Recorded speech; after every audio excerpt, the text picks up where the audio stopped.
Today's game features Carlsen, Magnus playing as white against guest 1 as black. Move 1. White pushes to d4. Black plays controls key squares with the pawn.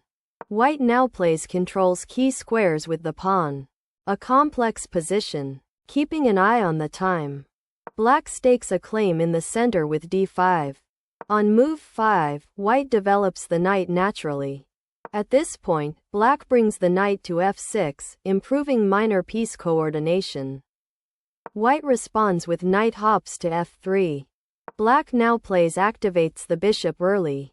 White pawn strikes, capturing the pawn. Meanwhile, bishop captures the knight on f3. White responds with pawn takes bishop on f3. Black responds with pawn strikes, capturing the pawn. Contesting the center. White deploys the queen to b3. Meanwhile, pushes forward to e6. An error in judgment. We're at move 15. White queen captures the pawn on b7. Building the initiative. Black develops the knight naturally, improving the position quietly. White responds with bishop slides to f4. Needing to find moves quickly. Continuing, black plants the bishop on d6. Not ideal. White bishop takes bishop.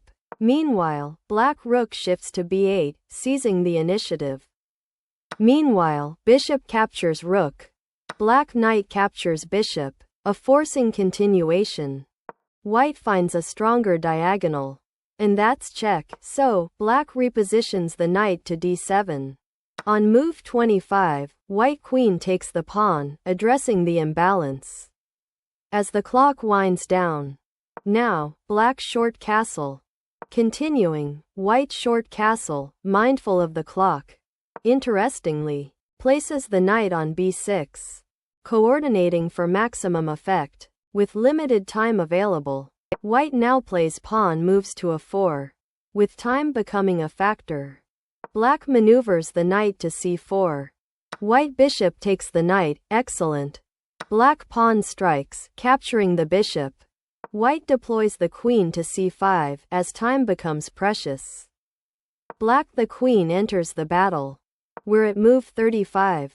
White advances the pawn to a5. With time starting to run short.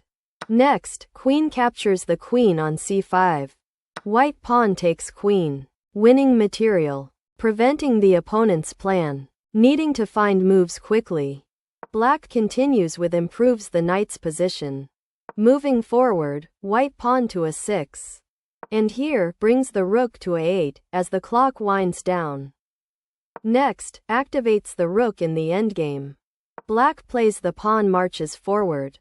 White rook moves behind the passed pawn. Interestingly, repositions the knight to e5. In a race against time. We're at move 45. White the pawn marches forward. With limited time available, black responds with brings the knight closer to the action. White advances the pawn. It's black's turn. Boldly takes pawn with the knight. White brings the rook to d8 and check. A forcing move. A solid choice. Black responds with rook captures the rook on d8. A catastrophic mistake. Next, white pawn takes rook on d8. Checking the king. Eliminating counterplay. Black responds with king enters the battle. White brings the knight closer to the action. A game-changing blunder. With less than a minute on the clock. And here, black activates the knight. That's a terrible mistake. With time running out. On move 55, white queen hunts the enemy king. Putting the king in check. Black now plays king marches up the board, racing against the clock. White pawn moves to a7. And this forces checkmate in 2 moves. Creating mating threats. In time trouble. Black now plays knight removes the pawn, nearly out of time. White the pawn marches forward. Checkmate. Spectacular finish.